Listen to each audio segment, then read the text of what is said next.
24 of the game's most accomplished champions and emerging superstars joining together as the best of the best from the United States take on the top international players outside of Europe.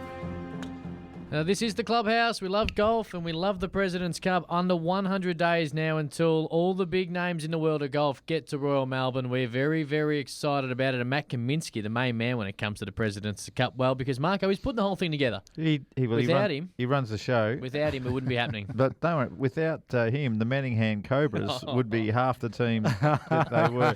Congratulations, actually. Before we get on to the President's Cup, I mean, I've seen some photos, and if you saw our Twitter report last week, it was fantastic. We had plenty of photos. You actually looked like you knew what you were doing, Matt. Well done. I had some good coaches out there telling me how to do it. So how are those Mornington boys? Were they all right? Did anyone give you any trouble? They were rough. No, I got in a bit of a shoving match with one. Got a melee. Yeah, I got in a little melee. You know that guy won't be at Royal Melbourne come President's Cup. No, it was all in good fun. We had a great time. It's good. Yeah, well, that's actually a good point. I hope you got his name and number. We'll just put a little picture above the front gate at the President's Cup. Don't allow this guy in. If you know, if you hear us, mate, right now, you're not getting in at Royal Melbourne. It's all happening, I guess, as far as Tiger Woods now. I mean, he's come out and he's now talking about playing some of the Fall Series tournaments. How about that? That is sensational. Because, I mean, 5 years ago when he was flying, I wouldn't have blamed him if he said those Fall Series tournaments were beneath him. Yeah. I mean, I would not have. But for him to actually understand and honour the wishes of Fred Couples, even just thinking about it, I mean, it's a different Tiger Woods. And I tell you what, it's refreshing. Every promoter and event organizer in the world that are associated with those Fall Series events and the Australian Open and stuff should be pretty should be thanking Fred Couples for basically saying, hey, I need you to play. But it's great. It is, and I think Tiger understands he needs to get out there and compete. And obviously, Fred wants him to do that.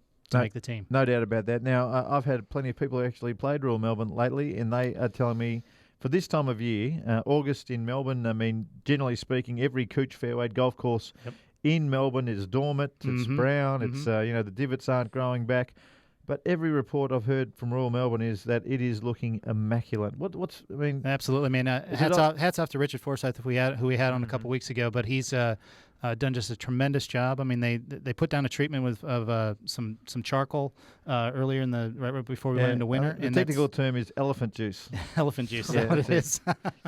Royal Melbourne's officially on the elephant juice, and it's flying. I mean, it looks. I mean, I was out there on Monday, and we had a volunteer day, and I played a pretty shocking golf, but it's still. I mean, the golf course is in phenomenal shape, and it's just going to get better. What about the fescue fringes? Fringes and stuff, because Richard, they're coming in really well. Richard Forsyth was a little concerned with just the chipping around the green, and I mean, we've never seen in the Sandbelt ever that we have a Legend Cooch fairways and then fescue surrounds. Fescue, by the way, for people who don't know what we're talking about, it's a different grass. It's the grass that they use on the links courses in Britain, or if you've been to 13th Beach down here in Melbourne, and also the Moona course at the National, they both use fescue grasses. It's beautiful to play off, and when you chip, the actual club just slides through. Right, it doesn't get caught in the cooch. It slides through. It's magnificent.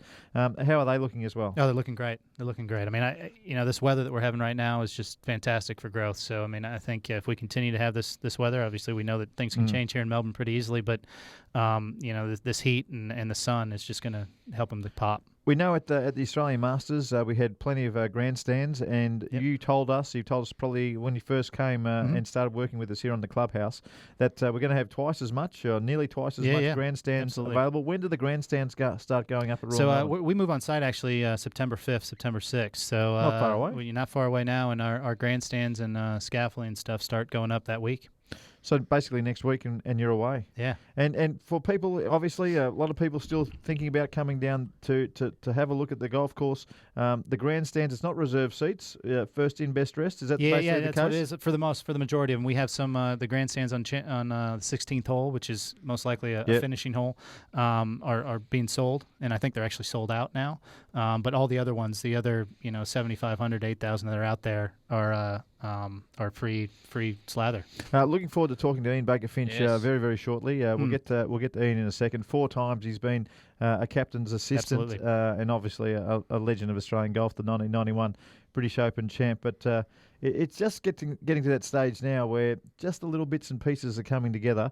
And not only because we've been talking about it for a long time, we're very excited down here in Melbourne for it to come, but more and more talk I hear on the telecasts. Especially, absolutely. It's all now. Everyone's headed towards it. There's a lot of buzz. There's a lot of buzz both in the United States and then all over. I mean, here in Australia, definitely. KJ Choi's talking about all the.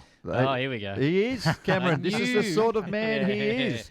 KJ's talking about just his love for the President's Cup and the charity work that the President's Cup people do. You're absolutely right. I'm serious, Cameron. I have no doubt, and I like how he said that's the type of man KJ is. And 2 weeks ago he said when people start to realise how good of a player KJ is and his odds are lower than they are at the moment, I'm jumping off his bandwagon. So we'll see what he says in a couple of months when KJ continues to play some good golf. We are getting excited though. It is going to be excellent. And a man who has been involved, as you just mentioned, 4 times as an captain's assistant is Ian Baker Finch, and he joins us right now. So I hit it in the water just short of the green on 13 at Colonial.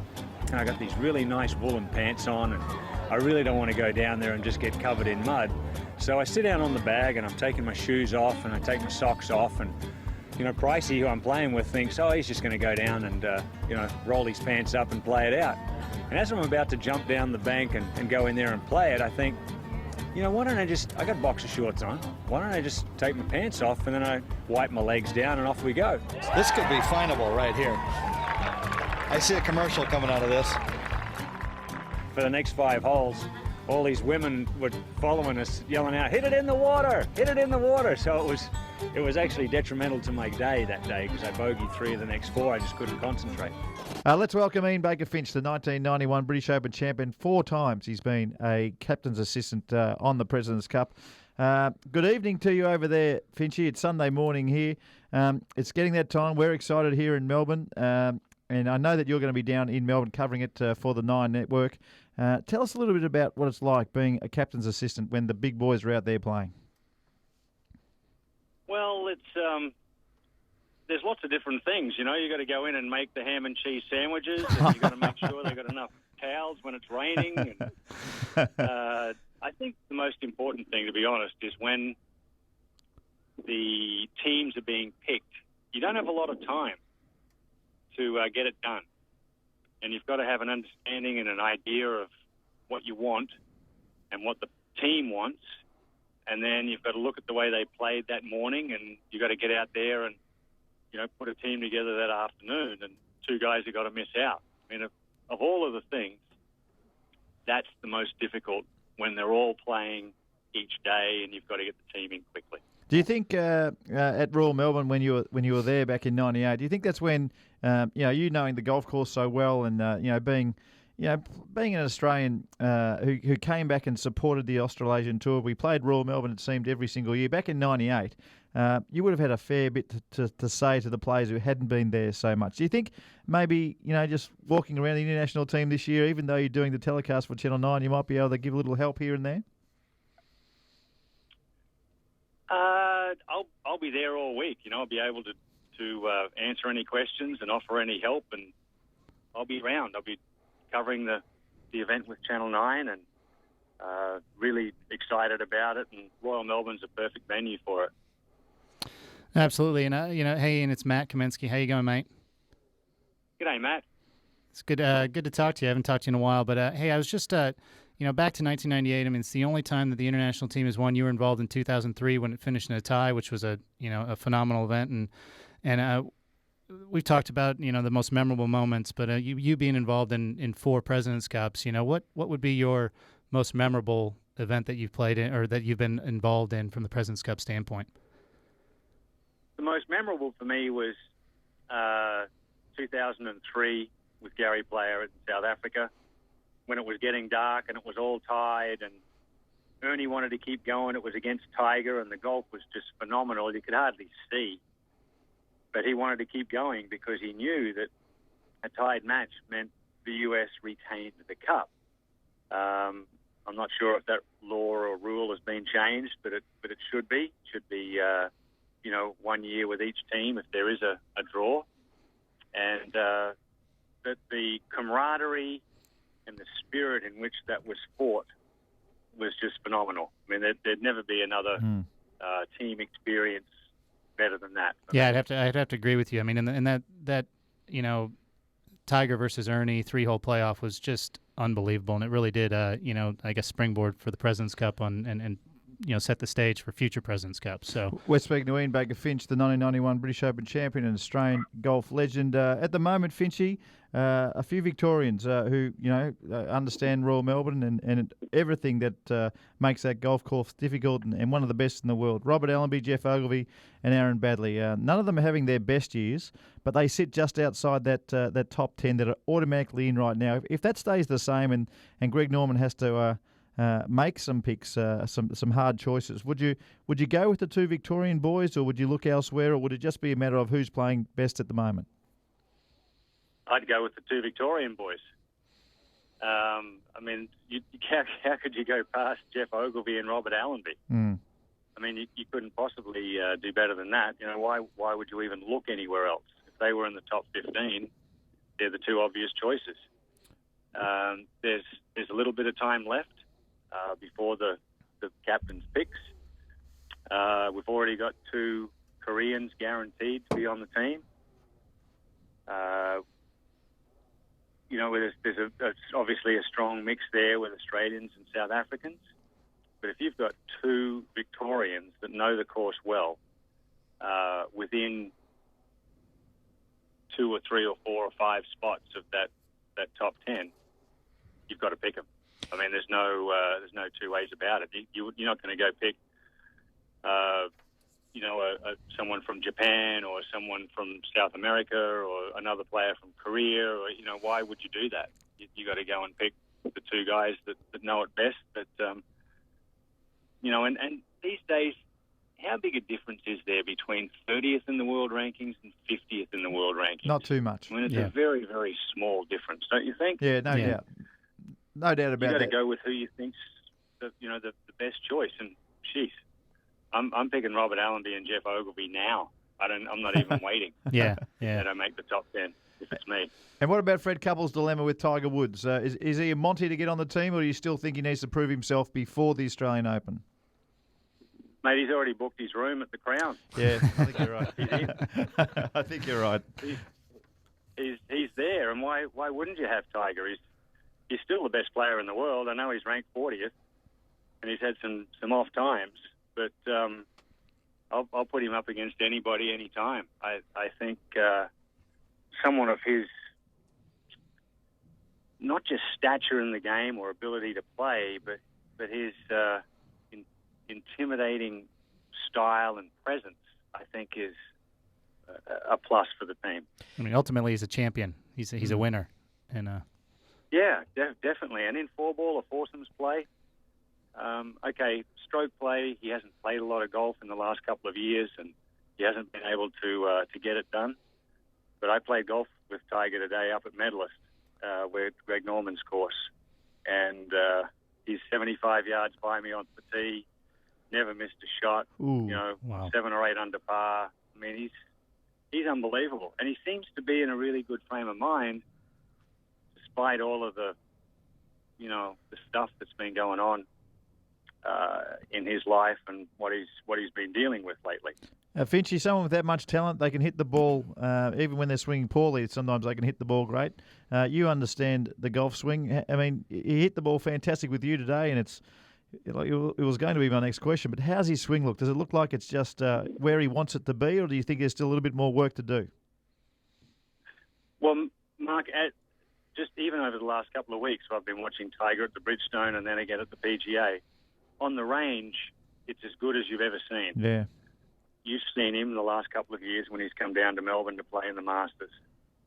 It's pretty phenomenal how he hits it on the range, and you're watching him with a gammy leg. Now that his leg's fixed, it's even better. And it's